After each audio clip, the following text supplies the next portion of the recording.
শীত প্রকৃতিকে নতুন করে শুরু করার প্রতিশ্রুতি দেয়।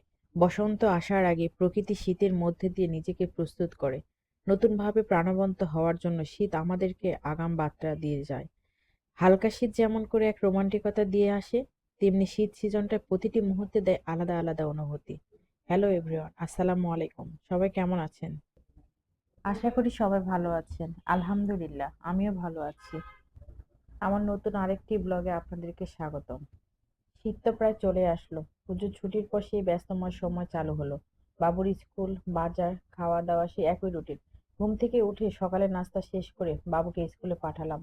বাবুকে স্কুলে ওর বাবাই নিয়ে যায়। আর এর মাঝে আমি বাসার টুকিটাকি কাজগুলো সেরে ফেলি। এই তো ঘরগুলো গুছিয়ে নিচ্ছি। আর আমি যা কাজ করি আমার মেয়ে পাশে থাকে। আর থাকবেই না কেন বলেন?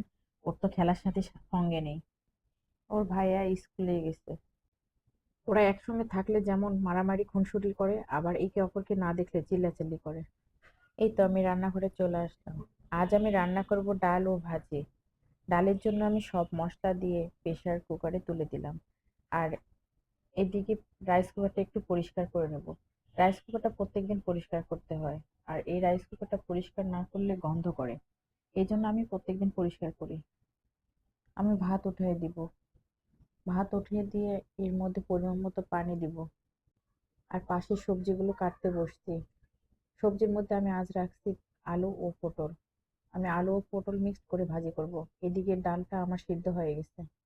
ডালটা নিয়ে এর মধ্যে পানি দিব। আর পানিটা গরম হয়ে উঠলে পাশে আমি তেলে দিব। তেলে দেওয়ার জন্য আমি সব মশলা দিয়ে গরম করে এর মধ্যে ডালটা ছেড়ে দিব। আসলে বিভিন্ন জায়গায় বিভিন্ন ভাবে খায়। আমি এরকম করে খেতে বেশি পছন্দ করি। আর ওর বাবা পাতলা ডালটাই বেশি পছন্দ করে। আর পাশে আমি ভাজিটা সেরে নিব।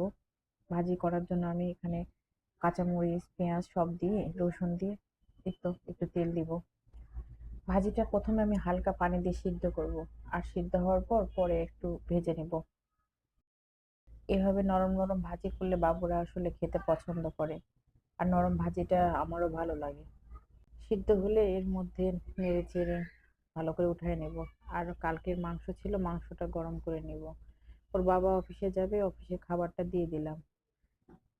মেয়েকে রেডি করে ও নিজে রেডি হয়ে রওনা দিলাম আমার ছেলেকে স্কুল থেকে নিয়ে আসতে। আসলে একজন নারীর ঘর বাহির উভয় ক্ষেত্রে সমানভাবে দায়িত্ব পালন করতে হয়। এই নারীর মধ্যে সংসার সামলানোর গুণ থাকতে হয়, পরিবারের প্রতি যত্নশীল হওয়া, হিসাব নিকাশ সব ঠিক রাখা, মানিয়ে চলার ক্ষমতা থাকতে হয়। যদি কেউ কেউ মনে করে যে শুধুমাত্র স্বামীর উপর নির্ভর করে একজন নারী সম্মানী খেতাব পায়, যা একদম ঠিক না। ছেলের স্কুলটা বেশি দূরে না, এই জন্য সময় বেশি লাগে না। আর স্কুল থেকে এসে ওদের নাস্তা দিলাম। আজ এই পর্যন্ত, দেখা হবে অন্য কোনো ভিডিওতে। সে পর্যন্ত আমার সাথে থাকবেন।